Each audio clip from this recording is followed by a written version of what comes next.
Prime minister Narendra Modi ने इसी साल नए पार्लियामेंट का उद्घाटन किया और वहाँ पर एक फोटो से इंडियन फॉरेन पॉलिसी में ट्रबल देखा गया है। दरअसल यह नए संसद भवन में अखंड भारत का एक नक्शा लगाया गया है। इसमें गौतम बुद्ध की जन्म स्थली लुम्बिनी से लेकर पुरुषपुर, सौबीर और उत्तराफरस जैसे प्राचीन शहर दिखाए गए।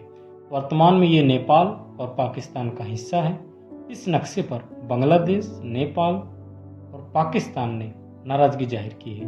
पाकिस्तान ने यह कहा है कि यह भारत की विस्तारवादी सोच को दर्शाता है। बांग्लादेश के विदेश मंत्रालय ने इस नक्शे पर भारत से स्पष्टीकरण मांगा है, जिसके बाद से एक बार फिर से अखंड भारत की बातें जोर शोर से शुरू हो चुकी है। संसद भवन में लगे इस मैप में पाकिस्तान, श्रीलंका, नेपाल, बांग्लादेश, म्यांमार, अफगानिस्तान का भी हिस्सा शामिल है। भारत की तरफ से विदेश मंत्री एस जयशंकर ने कहा कि यह मैप एक कल्चरल मैप है जो असल में सम्राट अशोक के साम्राज्य को दर्शाता है। अभी तक अखंड भारत के 4 मैप को बताया गया है। पहला मैप जिसमें भारत, पाकिस्तान ऑक्युपाइड कश्मीर और चाइना ऑक्युपाइड कश्मीर शामिल है, जो मैप हम ऑफिशियली भारत के मैप को प्रेजेंट करते हैं। दूसरा मैप 1947 से पहले का भारत, जिसमें इंडिया, पाकिस्तान और बांग्लादेश भी।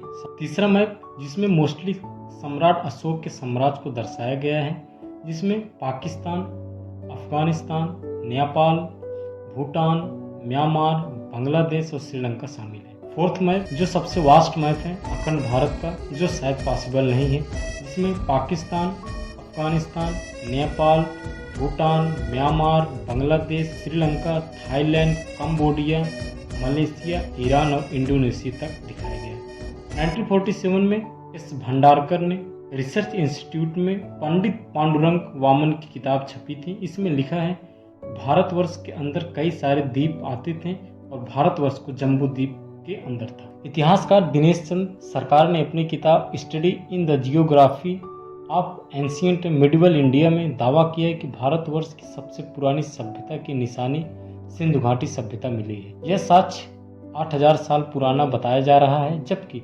वैदिक काल 3500 साल पुराना है। ऐसे में भारतवर्ष की स्थापना को वैदिक काल से पुराना बताया गया है। हालांकि फिर भारत कई भागों में बिखर गया। 321 ईसा पूर्व में बिखरे हुए राज्यों को मिलाकर एक अखंड भारत को संगठित किया था। चाणक्य के मार्गदर्शन में सम्राट चंद्रगुप्त मौर्य ने किया था। 322 ईसा पूर्व में चंद्रगुप्त मौर्य ने नंद साम्राज्य को हराकर इस पर कब्जा किया। फिर बिंदुसार और सम्राट अशोक ने अपने राज्य का काफी विस्तार किया।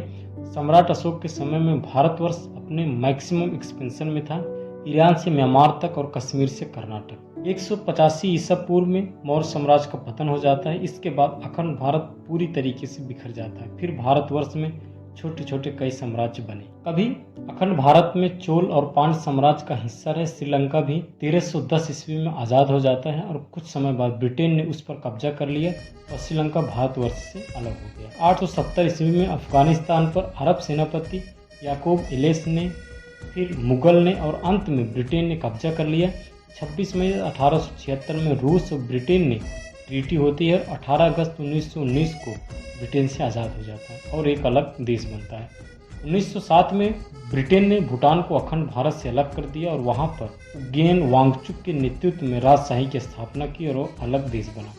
1937 में ब्रिटेन ने वर्मा को आज़ाद कर दिया और एक अलग देश बना। 1924 में भारत अपनी आज़ादी की लड़ाई लड़ रहा था। इसी साल वीर सावरकर 11 साल की सजा पूरी करके अंडमान निकोबार जेल से बाहर आए थे। उसी साल उन्होंने अपनी किताब में अखंड भारत का जिक्र। आरएसएस के अखंड भारत के विचार के जनक वीर सावरकर ही माने जाते हैं।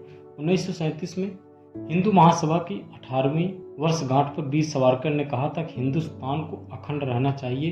इसमें कश्मीर से कन्याकुमारी और सिंध और आसाम शामिल है। सावरकर के इसी अखंड भारत के कंसेप्ट को बीजेपी और आरएसएस पूरा करना चाहते। Pakistan occupied Kashmir, China occupied Kashmir और पाकिस्तान का सिंध भी शामिल। 1949 में कोलकाता में आरएसएस चीफ सदाशिव गोलवालकर ने भी कहा था कि पाकिस्तान एक अनसर्टन देश है, ऐसे में इसे मिलाकर अखंड भारत बनाने का प्रयास करना चाहिए। आरएसएस समय समय पर अखंड भारत की तस्वीर शेयर करती रहती है। आरएसएस के अखंड भारत में पाकिस्तान, बांग्लादेश, अफगानिस्तान, म्यांमार, श्रीलंका और तिब्बत शामिल है। आरएसएस इस संयुक्त क्षेत्र को एक राष्ट्र मानता है जो हिंदू सांस्कृतिक समानताओं के आधार पर बना है। अगर हम अखंड भारत की बनने की बात करें जिसमें बांग्लादेश, पाकिस्तान, म्यांमार, श्रीलंका और तिब्बत शामिल हैं, शायद पॉसिबल नहीं है जियोग्राफिकली, क्योंकि इसके लिए भारत को इस्लामिक आइडियोलॉजी, पाकिस्तान, चाइना और म्यांमार से जीतना होगा, जो पॉसिबल नहीं दिखता। लेकिन कल्चरली अखंड भारत पॉसिबल हो सकता है। कमेंट सेक्शन में ज़रूर बताइएगा कि क्या अखंड भारत कभी पूरा हो सकता है।